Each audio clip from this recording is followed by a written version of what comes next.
A paz do Senhor. Tudo bem com vocês?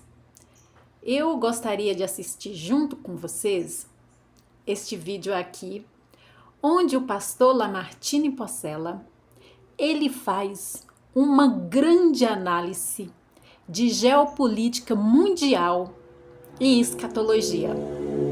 Vamos assistir juntos?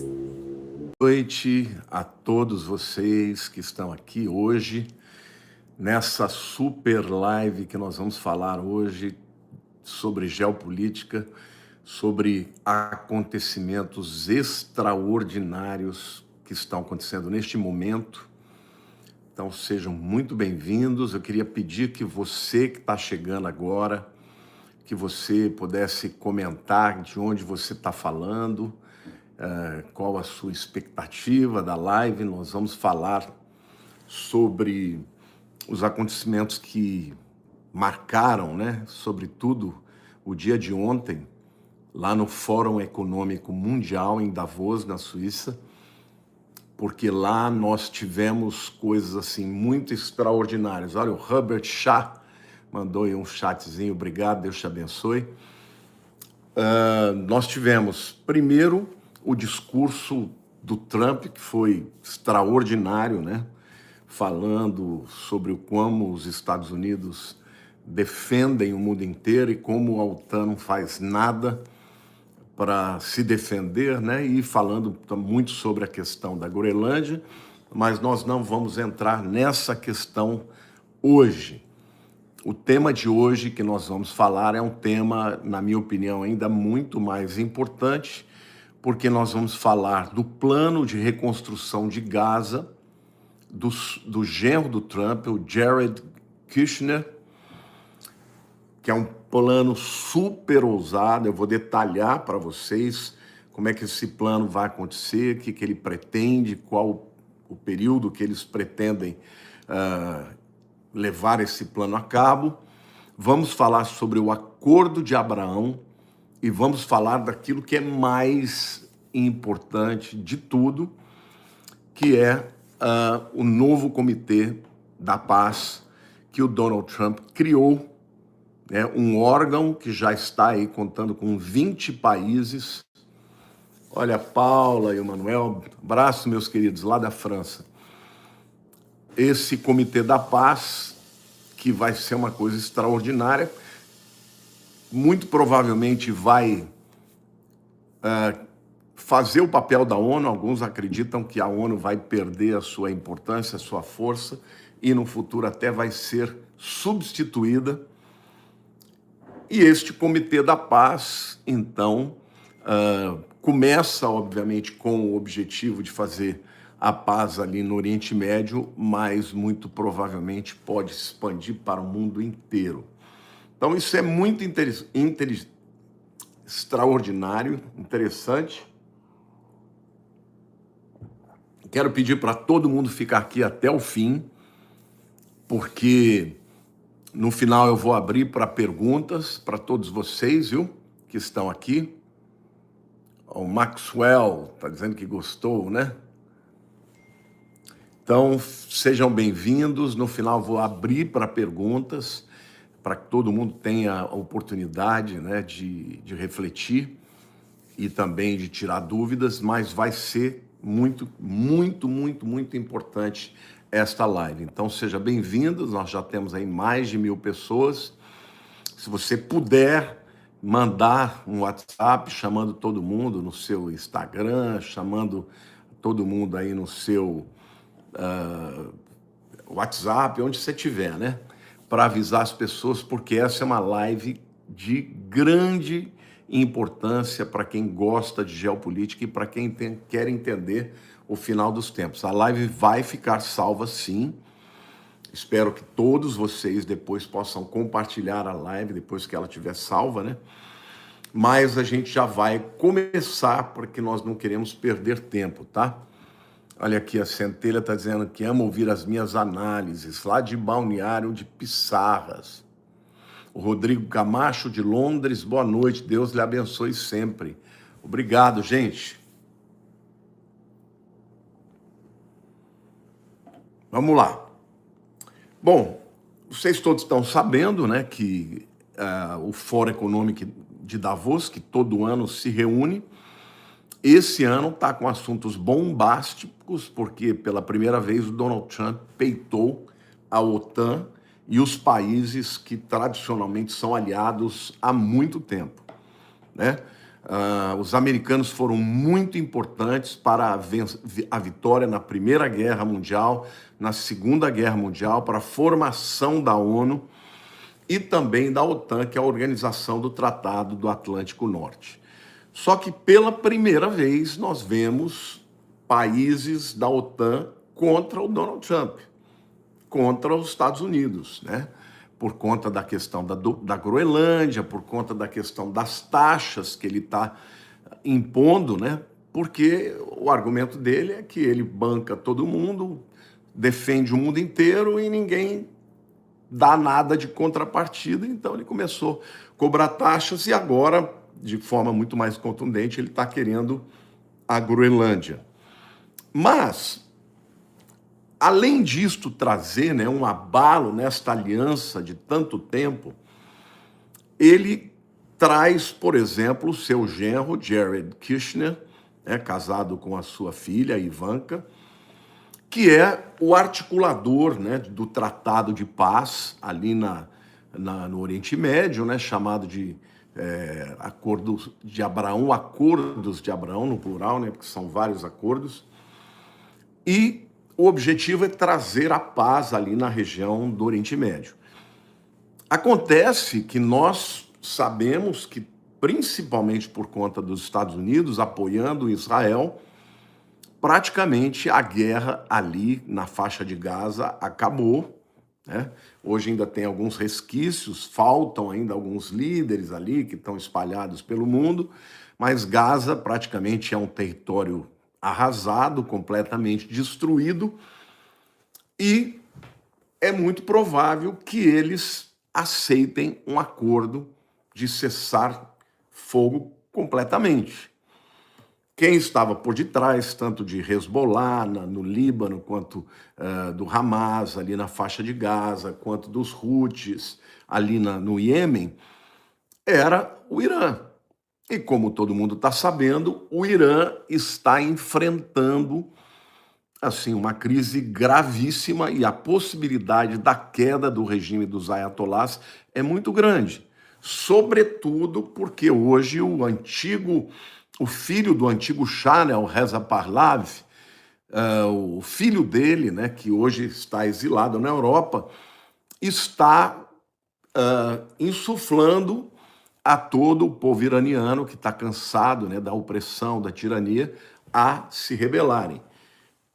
Eu acredito que, em função, né, desse enfraquecimento, não é impossível que, dentro de algum tempo, os Estados Unidos entrem para depor, literalmente, o regime dos ayatolás e sobretudo, o Khamenei, né, que é o chefe deles, porque tirando o Irã da jogada, o Irã era quem financiava, quem mandava armamentos, mísseis, drones e tudo mais, e obviamente esse regime caindo, entrando o Shah Pahlavi, né, o novo governante, que seria de novo, né, um rei, traria uma nova condição para o Irã para ter um bom relacionamento não só com Israel, como também com os Estados Unidos. Porque o antigo Shah Reza Pahlavi, ele tinha uma ótima relação, inclusive foi o primeiro país muçulmano a reconhecer o Estado de Israel. Depois que entraram os ayatolás, o Irã virou uma nação completamente radical, né? Os xiitas odiavam Israel, queriam a destruição de Israel. Então, assim, hoje o Irã está com muita dificuldade para se manter no poder, os ayatolás. Então, eu acredito que dentro de pouco tempo nós vamos ver a deposição do poder dos ayatolás e vai entrar aí um novo líder, um líder mais democrático, que tem uma boa relação com o Ocidente e muito provavelmente se tornaria um signatário desta aliança, né, do Tratado de Paz aí que o Donald Trump está criando, né? Então, eu quero começar falando para vocês do projeto do Jared Kushner, que é um projeto para a reconstrução de Gaza. O que ele pretende? Ele pretende fazer ali da faixa de Gaza uma nova Dubai ou uma nova Singapura. Gaza seria redesenhada como cidade costeira futurista, com arranha-céus moderníssimos, residenciais, zonas comerciais, né, shoppings avançadíssimos, como tem em Dubai, como tem no Catar, nos Emirados, né? E a ideia central é fomentar novamente a economia, trazendo ali turismo, dinheiro, urbanismo moderno, uma economia de grande valor agregado. Ele iria criar resorts à beira-mar, né? Ali o mar Mediterrâneo é muito lindo, trazer uma infraestrutura digital poderosa, data centers e uma indústria tecnológica, gente. Tudo isso na faixa de Gaza. O que ele defende é uma oportunidade para o povo palestino que está ali, vivendo em terra arrasada, uma oportunidade de recomeço, né? E não apenas uma reconstrução, mas um recomeço. E ele, então, pretende, inclusive ele apresentou esse plano ali no Fórum Econômico Mundial, que esta execução seja uma execução em fases e o plano deveria durar 10 anos. Então, aqui o Pimentel está perguntando qual é a faixa do novo propósito. O primeiro propósito é acabar com a guerra, né? É chegar, propor para o povo que mora lá. Ó, ao invés de vocês quererem destruir Israel, quererem viver numa terra arrasada, que tal o mundo investir 25 bilhões de dólares e a gente reconstruir Gaza de maneira que Gaza se torne uma nação riquíssima, né? Um polo de atração financeira. Então, o projeto prevê a construção em 4 etapas, começando pelo sul, na cidade de Rafa, reconstruir tudo, novas casas, asfaltar as ruas, né? Construir hospitais, construir todo tipo de infraestrutura, né? E avançando para o norte. Começaria em Rafa, a primeira fase, depois para Khan Yunis, depois para Campos Centrais e, por último, a cidade de Gaza, no norte. Agora, a lógica é reconstruir primeiro onde o controle, né, e a logística seriam mais fáceis. A gente tem que se lembrar que tem muitos túneis ainda tem alguns refugiados que estão vivendo ali, e a proposta é oferecer para todos, inclusive para os líderes do Hamas que estão escondidos, uma anistia para eles. Olha, você vem, se entrega, a gente dá anistia para vocês, vocês podem viver onde vocês quiserem, e nós vamos reconstruir Gaza, ou seja, Gaza ficaria debaixo da liderança de uma organização mundial, tá? Num processo de transição até que eles pudessem ter um governo eleito democraticamente pelo seu próprio povo. Porque 2 relógios na parede, bom, são iguais, mas são relógios, um com o horário do Brasil e o outro com o horário aqui dos Estados Unidos. Então, como eu estou aqui na minha casa nos Estados Unidos, quando eu olho, eu sei o horário no Brasil e eu sei o horário aqui nos Estados Unidos. Bom, neste plano de reconstrução, a lógica é fazer grandes obras e uma infraestrutura estratégica. Estamos falando de estradas, estamos falando de pistas asfaltadas, primeiro mundo, reurbanização, trens, como é que eu vou dizer assim, não só o sistema de ônibus, né, de transporte, mas também com trilhos. E os elementos que eles estão defendendo é uma modernização urbana, tornar a região de Gaza algo extraordinário, com novas rodovias e eixos logísticos, com a possibilidade de um porto, né, para fazer a importação de commodities e tudo, e também infraestrutura de comércio, shoppings, pequenas lojas, pequenos ou até grandes, né, centros de comércio, de lojas e tudo mais. Uma integração econômica com a região, não só com a faixa de Gaza, mas com Israel também, com os Emirados Árabes. Ou seja, eles querem dar uma oportunidade para que o povo de Gaza possa começar de novo. Agora, qual é o ponto mais central do plano? E aqui eu quero que vocês comecem a prestar atenção.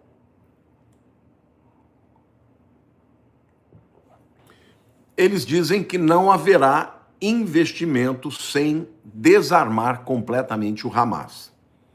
Ou seja, a desmilitarização das facções armadas, tá?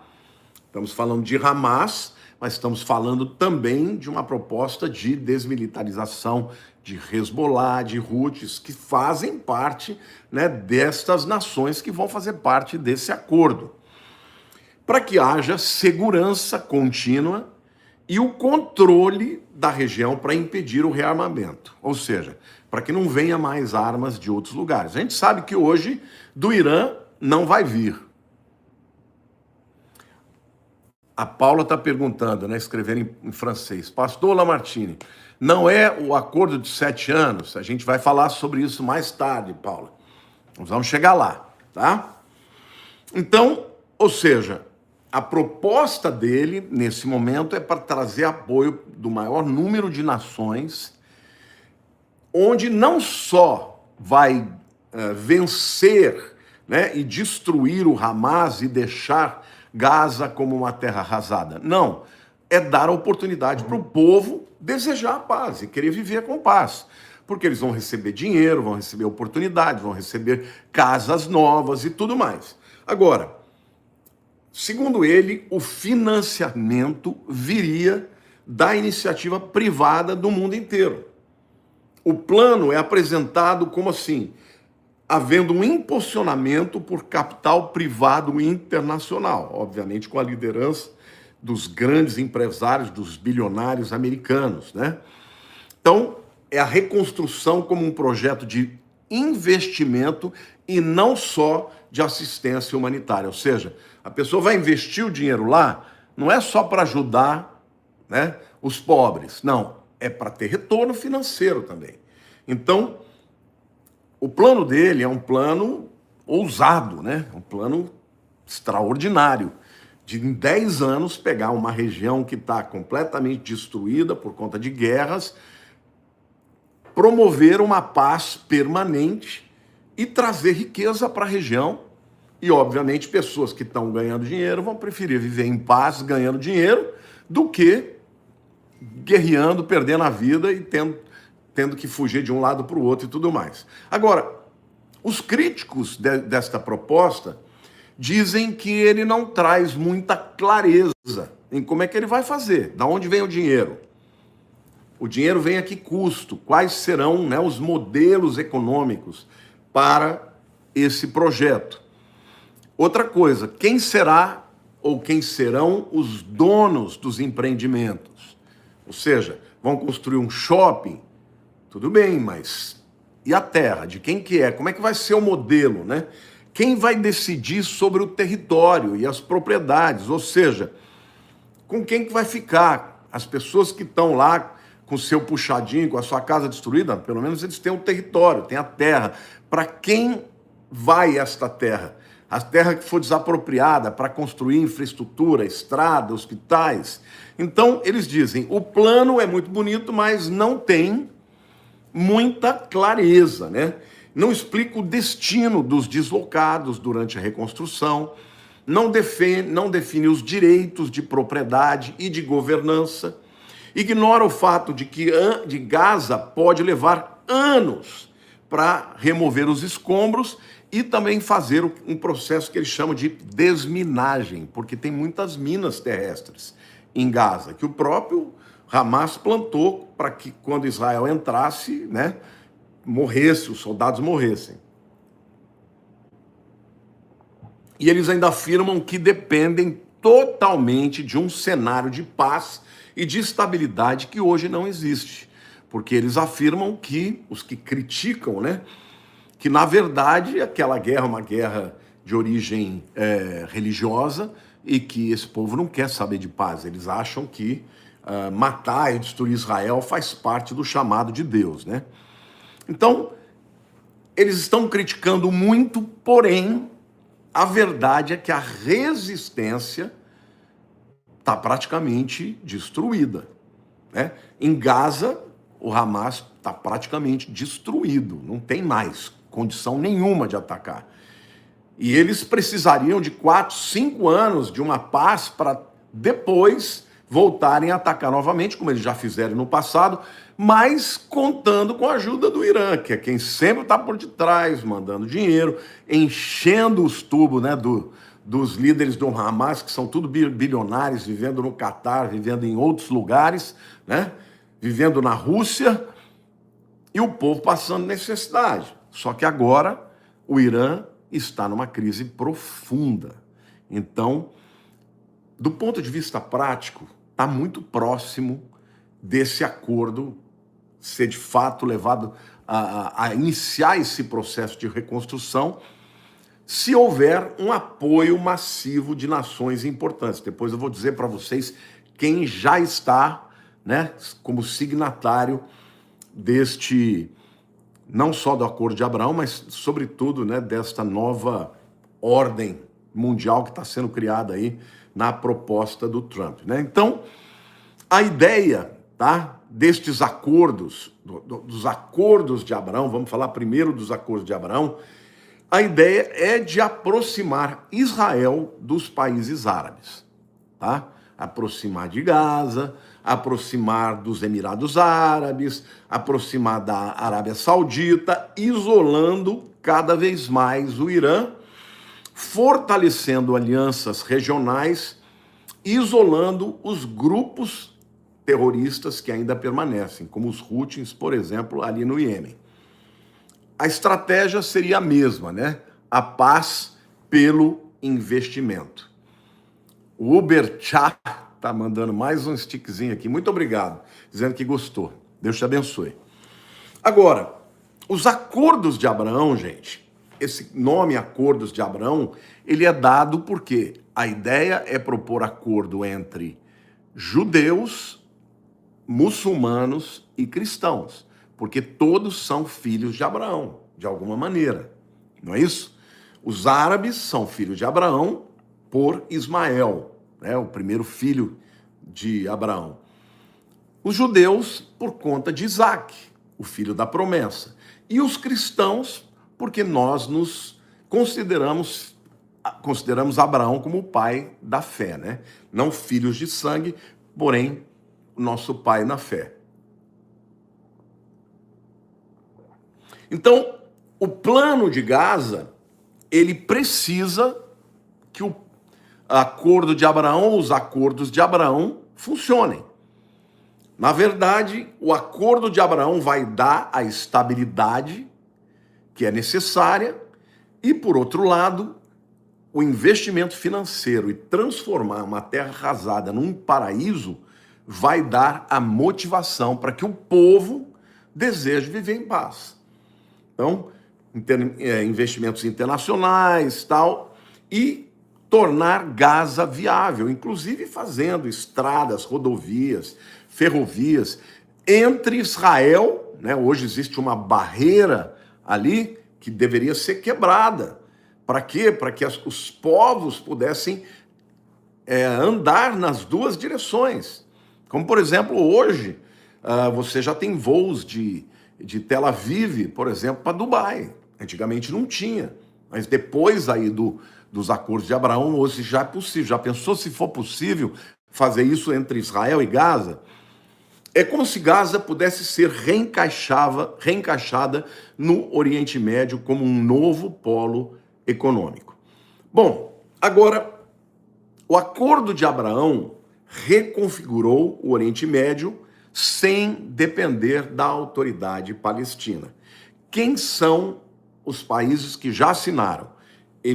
Emirados Árabes Unidos, em 2020, o Bahrein, em 2020, o Marrocos, em 2020, e o Sudão está ainda num processo incompleto, instável, por conta de instabilidades internas, mas está caminhando também. Agora, o plano do Kirchner para Gaza sugere, na verdade, que Gaza terá um futuro não só de paz, mas de cooperação econômica muito grande com Israel, Estados Unidos e com países do Golfo, principalmente Emirados Árabes Unidos e Arábia Saudita. Ou seja, ela sairia, a faixa de Gaza sairia da influência do Irã e passaria a ter uma relação amigável, né, de paz com os países também muçulmanos, mas que tem uma visão mais, vamos dizer assim, aberta para as relações comerciais. Hoje você vai para Dubai, vai para os países dos Emirados, Abu Dhabi, né, você vive lá como um ocidental sem nenhum problema. E Gaza teria acesso a isso, a trocas, a comércio, né? Relações comerciais, relações de paz e, principalmente, colocando na jogada a Arábia Saudita. Por que eu estou falando da Arábia Saudita, gente?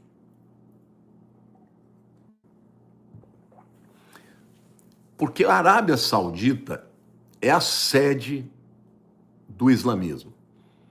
Na Arábia Saudita estão as duas cidades mais importantes, que é Meca e Medina. A terceira é Jerusalém. Dentro de um acordo de paz com a Arábia Saudita, avançaria a possibilidade de um acordo de paz entre as religiões que historicamente são inimigas, entre islamismo, judaísmo e cristianismo. Você sabe que se você vai para a Arábia Saudita, se você está indo para Meca, você chega, quando você vai chegando em Meca, você tem uma rodovia enorme com muitas pistas e de repente você tem uma rota para a direita dizendo: se você não é muçulmano, você tem que entrar aqui agora. Porque ninguém que não seja muçulmano pode entrar em Meca. Então, agora imagine se a Arábia Saudita, que é a sede do islamismo, entra numa aliança profunda que evolua para mais do que simplesmente uma aliança econômica, de paz econômica, e que possa evoluir para um respeito, uma coexistência, né, também das religiões do mundo, na medida que as três principais religiões monoteístas são oriundas de Abraão. Gente, aquilo que a Bíblia fala pode estar a caminho de acontecer. Por enquanto, eu não quero entrar nesse ponto aqui, mas vou falar para vocês mais para o fim. Vai ficar salva sim, gente. Vai ficar salva e eu quero que vocês estejam, né, compartilhando essa live depois. Então, agora, a normalização da Arábia Saudita também depende de Gaza. O que eu quero dizer com isso? Como a Arábia Saudita é a sede da religião do islamismo, a Arábia Saudita não pode apoiar abertamente Israel, deixando a faixa de Gaza como uma faixa arrasada e o povo muçulmano destruído. Então passa pela anuência de um acordo mais profundo dos sauditas um tratamento extraordinário para com Gaza, porque eles poderiam dizer, enquanto eles estiveram debaixo da liderança do Irã, eles não tiveram nada. Mas agora que eles estão na aliança de Abraão, nos acordos de Abraão, olha o que está se tornando. A Natália Oliveira também mandou um sticker aqui. Muito obrigado. Deus abençoe. Então, a expansão do Acordo de Abraão precisa realmente ter uma anuência por parte da faixa de Gaza, sobretudo de alguns líderes do Hamas, que agora já estão percebendo que vai acabar o dinheiro que vem do Irã, que eles já não têm mais nenhuma condição, né, de destruir Israel, como eles esperavam, e talvez, em torno de uma anistia, eles aceitem o acordo e possam até vir publicamente dizendo: vamos fazer um acordo e seguir esse acordo de Abraão que está sendo proposto para nós e fazer com que o povo de Gaza tenha o apoio, portanto, da Arábia Saudita também. Fala sobre as duas testemunhas. Vamos falar lá no fim, na hora das perguntas, tá, gente? Então, por que eu estou dando todo esse pano de fundo para vocês, gente? Porque eu acho que nós nunca tivemos tão perto disso acontecer. Por quê? Porque ainda que o Donald Trump tenha tentado fazer algumas alianças, como é que ele faz um acordo de paz quando o Irã está em alta e quando a faixa de Gaza ataca Israel daquela maneira horrenda como aconteceu? Não tinha como ter paz. Os Estados Unidos tinham que defender Israel e Israel também tinha que se defender.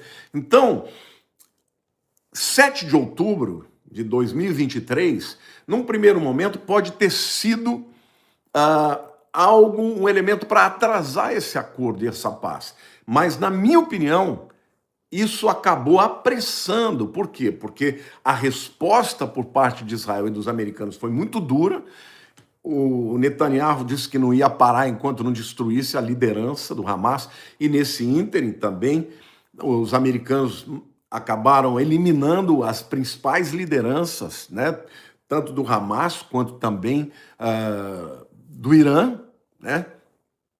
Morreram, foram mortos, o Irã perdeu a sua capacidade atômica, ou seja, agora está muito mais perto, gente. E Gaza é este nó que impede o avanço total, mas está muito perto, na minha opinião, de Gaza se render e dizer: tá bom, não vou mais entrar, vou entrar no acordo, podem investir dinheiro aqui, vamos sentar e vamos ver como que nós podemos melhorar a situação da nossa região, e aí, gente, todo o resto vem como consequência. Agora, eu queria falar para vocês que neste Fórum Econômico Mundial, parece que algo novo está acontecendo. Irei construir um templo para Cristo em Gaza. Nossa, quem que falou isso aí? Eu não sei se vocês estão percebendo uma mudança na atmosfera mundial.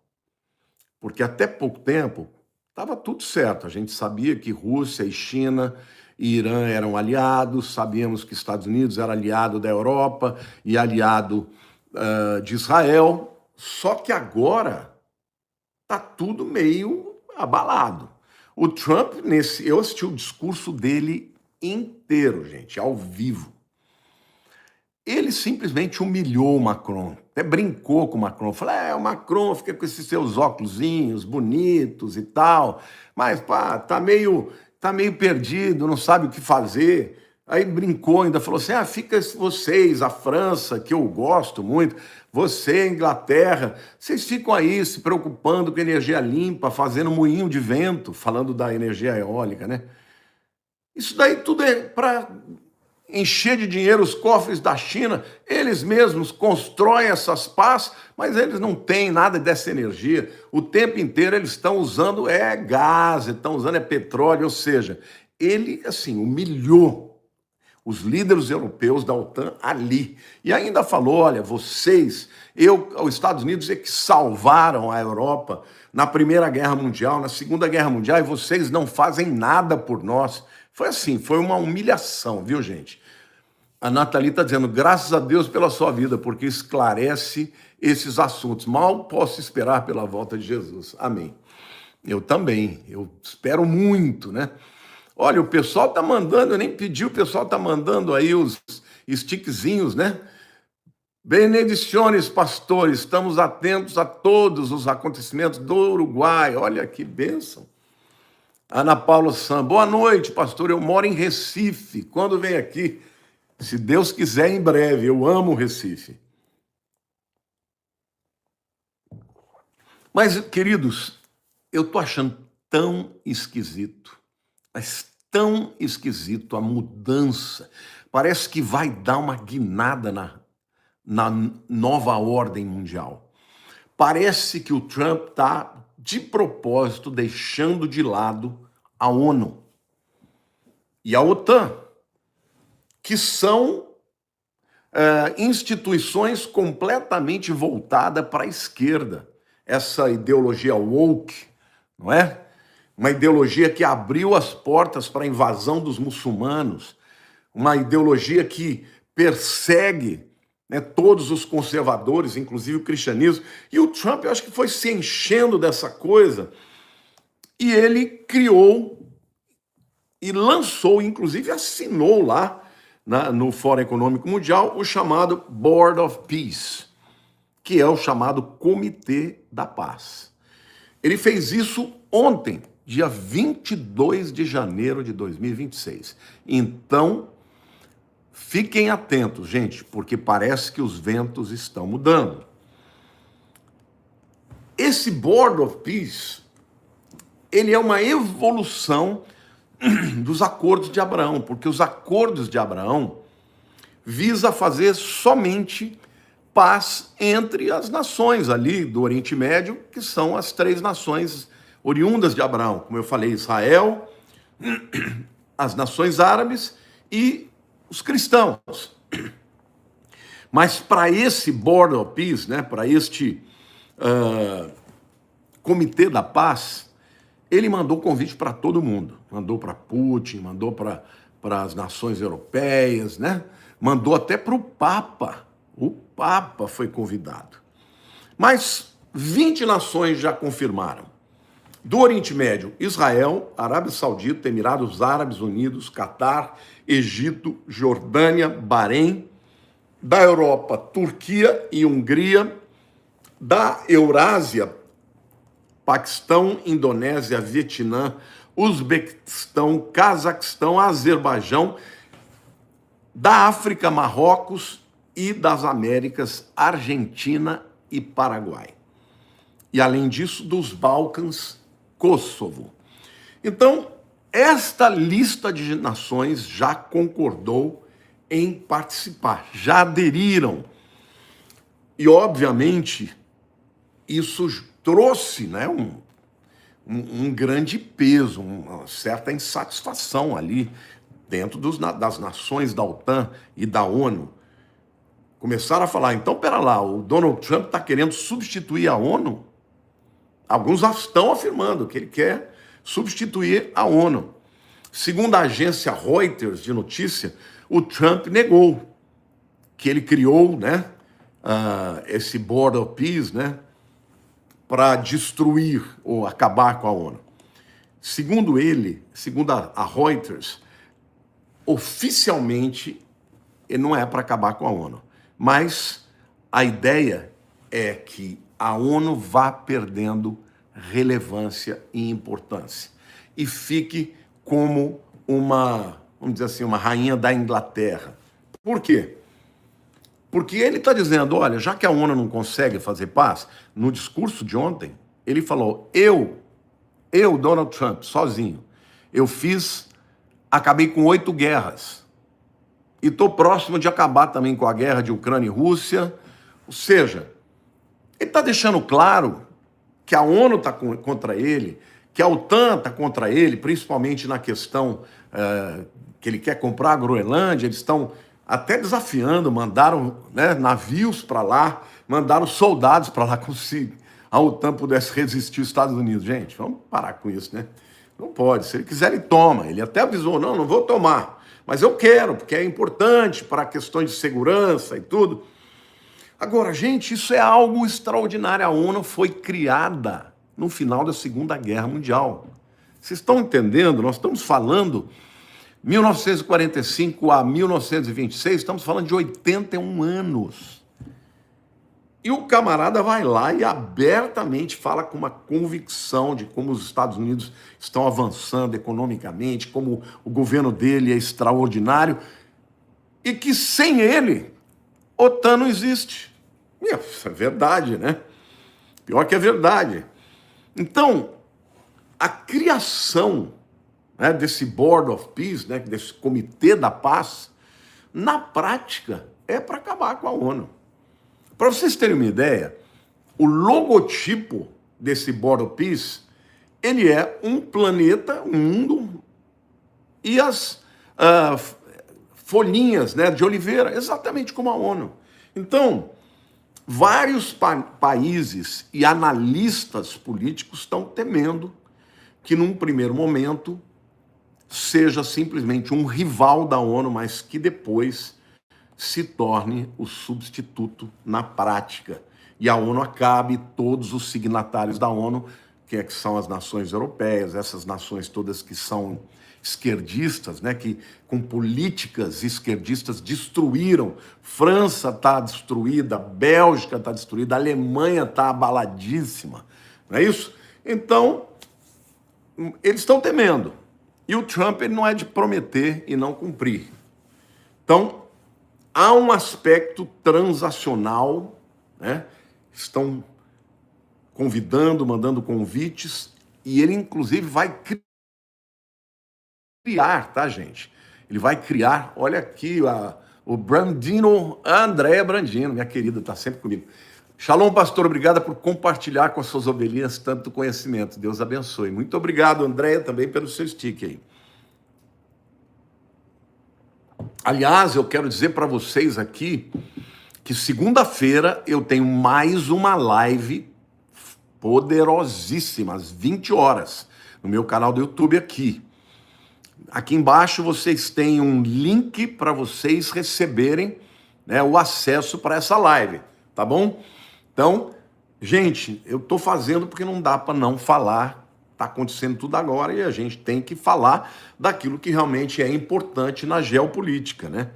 Então, se você quer participar dessa live, entra aí nesse link que está aí embaixo e clica e você vai para um grupo de WhatsApp, ali você vai receber orientações a respeito da live, que vai ser maravilhosa, que vai ser segunda-feira, às 20 horas.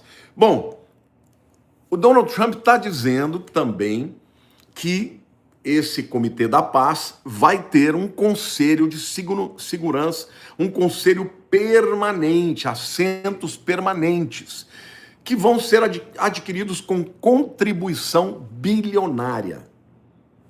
Para quê? Para que esse dinheiro possa ser usado na reconstrução de Gaza. Agora, na prática, meus irmãos, na prática, ele está criando uma nova ordem mundial. Em linguagem simples, ele não precisa acabar com a ONU, ele só precisa enfraquecê-la. Ele pode criar um organismo, aliás, acabou de criar, né? Concorrente e dizer, agora a paz vai ser feita aqui. Por quê? Porque a ONU vem gradativamente se opondo, ou seja, eles precisam dos Estados Unidos, porque é os Estados Unidos que defende. Se não tivesse os Estados Unidos apoiando a Ucrânia, a Rússia já tinha tomado, entendeu? E o que ele está dizendo? Olha, vocês precisam de mim com armas, com dinheiro, com soldados. Ele falou, olha, nesses últimos 3 anos, eu perdi 90 mil soldados americanos. E a OTAN não investiu nada, nem 1%.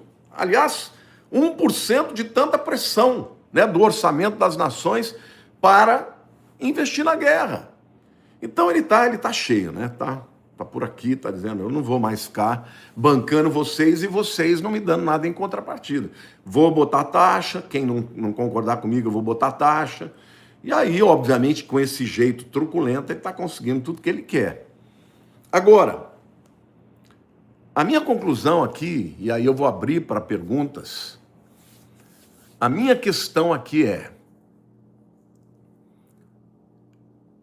qual será o tamanho do poder deste Comitê de Paz? Ele vai controlar somente o Oriente Médio, a faixa de Gaza, as relações ali? Ou será que eles vão querer ter uma ingerência mundial também, de controle da geopolítica mundial? Será que para ter esse controle, uma administração dessa paz, ou em nome dessa paz, não é possível que se crie um comitê para governar o mundo? Não acho que isso acontece de uma hora para outra, tá, gente? Porque ainda tem muitos adversários. Mas a gente está vendo que as coisas estão se apressando. E tem outro detalhe: em nome dessa paz entre as nações, né, que são de origem abraâmica, né, árabes, judeus e até mesmo os cristãos, será que o nível deste acordo não vai permitir, porque vai ter estradas, ferrovias, rodovias, né, entre as nações, por exemplo, dos Emirados e Israel, entre a faixa de Gaza e Israel, vai derrubar aquela barreira. Será que não vai chegar ao ponto de se conversar sobre a reconstrução do terceiro templo? Gente, eu não gosto de dar nomes, tem gente perguntando aí, mas eu acho que nós estamos num tempo de orar e ficar bem atentos.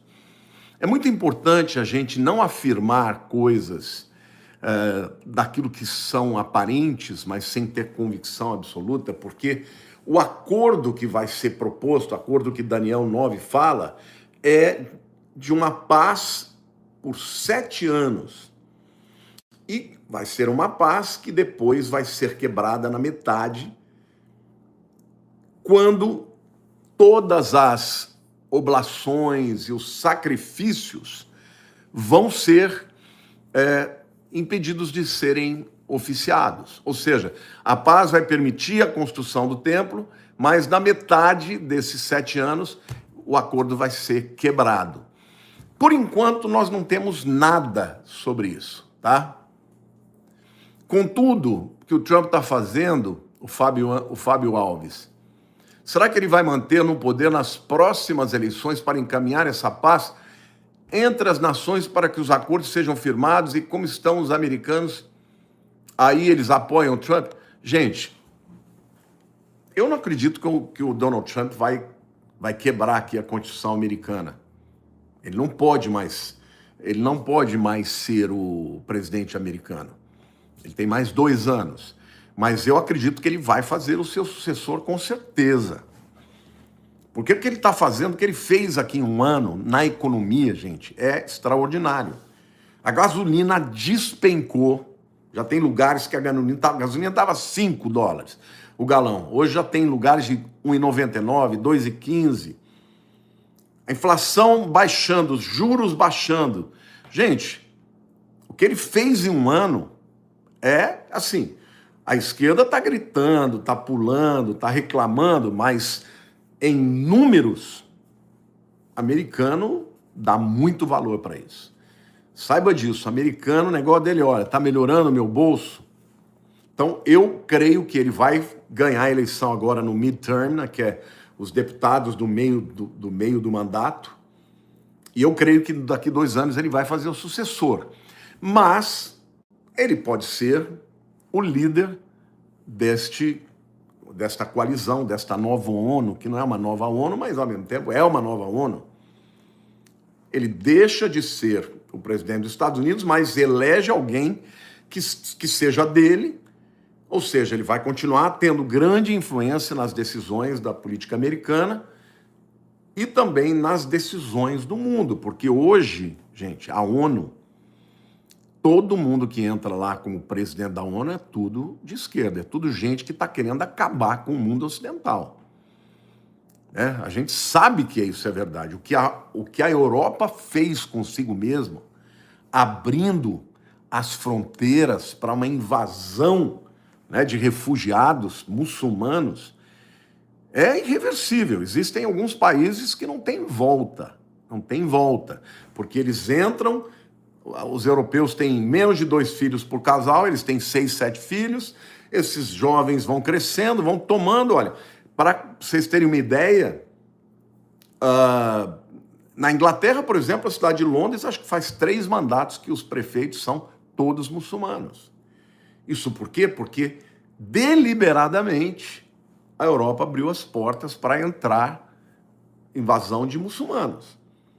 Essa política era uma política da ONU. E isso estava acontecendo nos Estados Unidos também. O Donald Trump entrou e acabou com isso. Assim, quando a gente pensa nisso, é difícil de acreditar, porque você vê, a cidade de Nova York foi invadida por aviões, né? Osama Bin Laden mandou terroristas, destruiu o símbolo de Nova York, aquelas 2 torres gêmeas, e hoje ganhou um muçulmano. Ganhou a eleição em Nova York um muçulmano. Agora, Donald Trump não vai deixar que os Estados Unidos sejam tomados. Ele ganhou a eleição e eu acredito que ele vai fazer o sucessor. Agora, este novo comitê não vai estar na mão de pessoas fracas, vai estar na mão de um homem que quando fala que vai fazer, faz.